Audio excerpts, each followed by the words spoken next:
siang. Saya ucapkan terima kasih kepada teman-teman yang telah bersedia mengikuti kegiatan diseminasi di siang hari ini. Baik, teman-teman sekalian, sebelum kita memulai kegiatan diseminasi kita siang ini, karena setelah kita beraktivitas dari pagi hingga saat ini, tentunya tubuh kita merasa lelah. Untuk itu saya mengajak teman-teman ice breaking dulu. Ice breaking kita saling tersenyum selama 30 detik. Karena itu saya minta coba kita saling berhadapan. Oke. Dan hitungan ketiga kita saling senyum.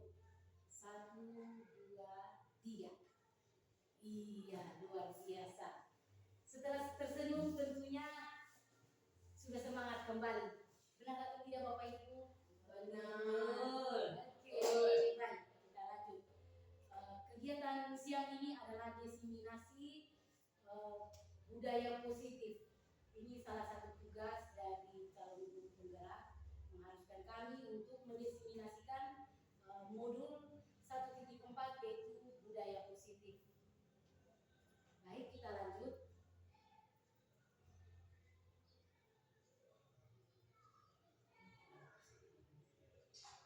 Baik, teman-teman, sebagai seorang guru yang baik, tentunya kita harus memiliki kemampuan untuk mewujudkan budaya positif di sekolah. Mungkin teman-teman bisa memberikan contoh, salah satu contoh. Kira-kira budaya positif apa yang ada di sekolah kita? Memberikan salam. Luar biasa, betul sekali. Mungkin dari Bu Lori, datang tepat waktu. Ya, nah itu adalah budaya-budaya positif yang ada di sekolah kita. Mungkin dari Ibu Nola, Mengajar tepat waktu. Iya, luar biasa. Berpakaian sesuai aturan harinya. Benar sekali, luar biasa. Memang itu adalah contoh budaya-budaya positif yang ada di sekolah kita. Budaya positif dapat dijalankan dengan menerapkan konsep-konsep seperti disiplin positif. Dengan kita disiplin maka kita akan membudaya. Disiplin itu akan membudaya pada diri kita dan berdampak pada sekolah kita. Kemudian motivasi perilaku manusia, posisi kontrol seorang guru, keyakinan sekolah atau kelas, dan segitiga restitusi. Baik, kira-kira menurut Bapak Ibu, disiplin positif itu kira-kira apa? Taat aturan. Ya. Mungkin ada yang lain? Tepat waktu. Ya, tepat waktu. Tadi contoh-contohnya ya. Disiplin itu merupakan suatu cara penerapan disiplin yang mengajarkan kepada anak-anak kita untuk menumbuhkan kesadaran diri berdasarkan nilai-nilai kebajikan. Nilai-nilai kebajikan itu seperti tadi bertanggung jawab, disiplin, hadir tepat waktu, berpakaian sesuai dengan aturan, itu contoh-contoh nilai kebajikan. Disiplin positif lebih ke arah disiplin diri yang dapat mengontrol diri dalam melakukan segala tindakan. Disiplin diri dapat membuat murid memahami dan menyadari motivasi yang ia lakukan, apakah itu motivasi internal ataupun motivasi eksternal yang melakukan disiplin itu.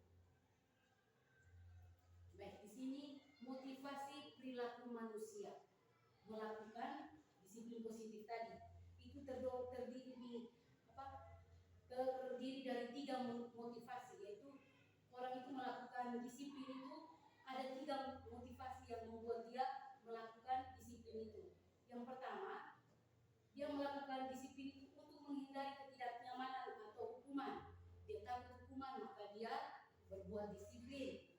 Terus yang kedua, untuk mendapatkan imbalan atau penghargaan. Dia datang tepat waktu supaya dipuji, mendapatkan penghargaan. Terus yang ketiga, untuk menjadi orang yang mereka inginkan dan menghargai diri sendiri dan nilai-nilai yang mereka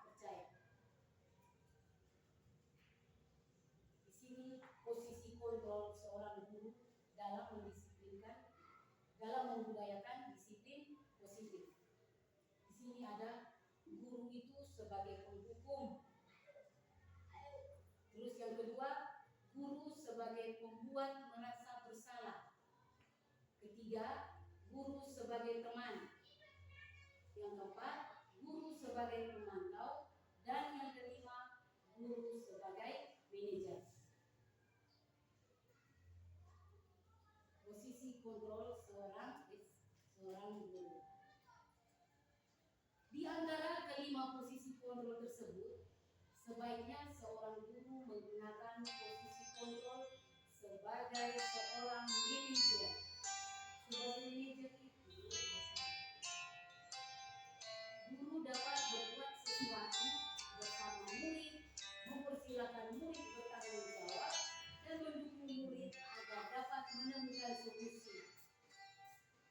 Selain itu, posisi manajer pada institusi yang dapat menjadikan murid sebagai manajer bagi dirinya sendiri sehingga dapat tercipta identitas positif pada diri murid.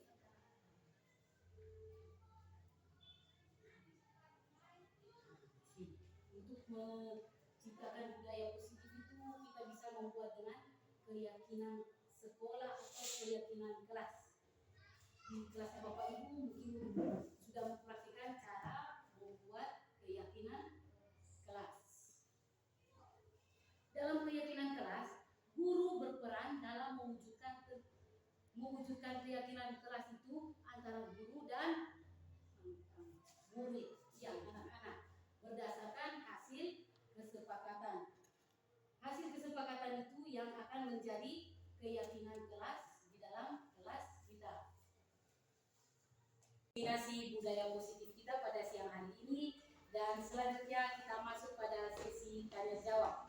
Saya memberikan kesempatan kepada teman-teman guru untuk memberikan pertanyaan ataupun kritik, saran tentang diseminasi yang baru saja saya sampaikan untuk kemajuan sekolah kita bersama. Kepada teman-teman, saya berikan waktu dan kesempatan. Mungkin ada yang mau bertanya? Oh iya, dan Bu Lori. Silakan Ibu. Baik, selamat siang Ibu Yeni. Mungkin dari beberapa penjelasan ada beberapa hal yang mau saya tanya. Nah, di sekolah kita ini kan masing-masing anak kita itu datang dari latar belakang keluarga yang berbeda. Ada yang disiplin, ada yang sedikit disiplin, ada yang tidak disiplin. Nah, bagaimana cara kita untuk bisa meyakinkan atau menjalankan restitusi itu di kelas kita? Iya, pertanyaan yang luar biasa. Oke, saya akan mencoba menjawab pertanyaan dari Ibu Lori. Kita menjalankan segitiga restitusi di kelas kita itu dengan menerapkan keyakinan kelas, di mana keyakinan kelas itu kan dibuat berdasarkan hasil kesepakatan bersama antara kita dan murid kita, tanpa adanya paksaan. Jadi itu kan hasil kesepakatan bersama. Karena itu supaya agar anak-anak menepati atau menjalankan hasil kesepakatan yang telah kita buat dalam bentuk keyakinan kelas. Sepertinya itu jawaban dari saya. Oke, terima kasih. Mungkin ada pertanyaan lagi dari teman-teman? Saya ada pertanyaan. Oh iya. Baik Ibu. Seperti tadi Bu Lori sampaikan bahwa murid-murid kita datang dari latar belakang yang berbeda. Ada yang keras kepala, ada yang mau istilahnya mau ikut-ikutlah ketika ditegur, mau nurutlah. Nah, apakah budaya seperti ini bisa tidak kita paksakan kepada anak yang dia kemauannya keras, seperti sudah mungkin susah diatur, sudah disampaikan, sudah ditegur berulang-ulang, tetapi pokoknya itu dia masih keras kepala, ngeyel. Bisa tidak kita paksakan? Iya. Baik, pertanyaannya juga yang luar biasa sekali. Untuk budaya positif ini kita tidak bisa paksakan kepada anak, ya. Karena budaya positif itu harus datang atau muncul dari dalam diri anak itu sendiri. Nah, tugas kita sekarang sebagai seorang pendidik mengajak atau menuntun murid untuk melakukan kegiatan yang mereka suka. Kalau tadi dia sukanya melawan, melakukan perbuatan yang